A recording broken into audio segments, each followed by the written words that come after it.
guys, nandito ako sa Olsok, Huacra. Ito yung udsok nila dito guys. Oh. Ayan. Medyo wala pang tao ngayon. Ano pa? Ayan guys. Oh.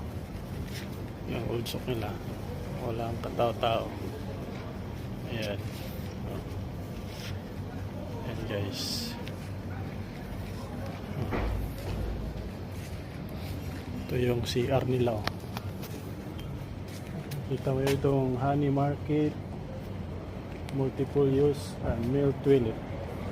Ito yung toilet nila. Parang bahay. Oh my God!